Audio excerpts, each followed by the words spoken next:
2025 ଜାନୁଆରୀ 31 ତାରିଖ ସୁଦ୍ଧା ମହାପ୍ରଭୁଙ୍କ ରତ୍ନ ଅଳଙ୍କାର ଗଣତି ମଣତି ଶେଷ ହେବ ବୋଲି ସୂଚନା ଦେଇଛନ୍ତି ଆଇନ ମନ୍ତ୍ରୀ। ପ୍ରତିକ୍ରିୟା ଦେଇ ଆଇନ ମନ୍ତ୍ରୀ ପୃଥ୍ୱୀରାଜ ହରିଚନ୍ଦନ କହିଛନ୍ତି, ରତ୍ନ ଭଣ୍ଡାର ମରାମତି କାମ ସରିବା ପାଇଁ ଏଏସ୍ଆଇ କୁ ନିର୍ଦ୍ଦେଶ ଦିଆଯାଇଛି।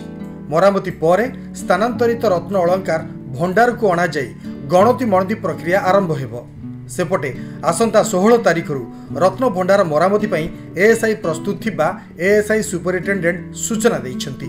देखंतु प्रथम प्राथमिक भाव में ता भितर जो रिपेयरिंग रो काम दीर्घ दिन धरी खोला न जाइथिबा कारण अनेक गुडी रिपेयरिंग रो काम अछि।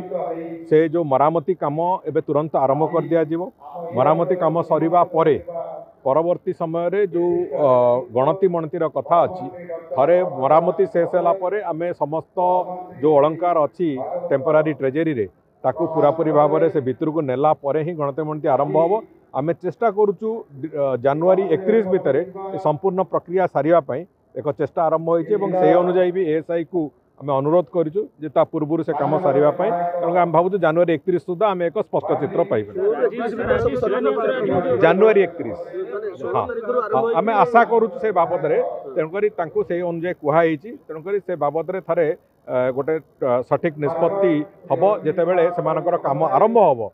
आरंभ होला पर जो इंस्पेक्शन हेछि एवं जा काम आरंभ होला पर जो स्थिति आसीबो ता पर पूरा प्रक्रिया निर्भर करे। सर 6 वर्ष सर पूर्ति होला राष्ट्रपति सर शिलान्यास करथिले 15 सर आज बंद कार्य आरंभ हो पलानी। से कार्य बाबद रे जिल्लार जिलापाल रेगुलर बेसिस रे तार रिव्यू करिसंती एवं से सरकार भी से बाबद रे सचेतन अछंती रिव्यू भी करिसंती एवं ताकू आगु को नबा हम समस्तकर नैतिक कर्तव्य दायित्व आमे निश्चित भाव में जो प्रकल्प बक्सी जगबंधु उद्देश्य समर्पित एक प्रकल्प पाइक विद्रोह उद्देश्य समर्पित एक प्रकल्प से आम समस्त एक गुरुत्व रखता आम निश्चित भाव करूँ। पुरी रंजित मिश्र रिपोर्ट यूबीसी ओडिया।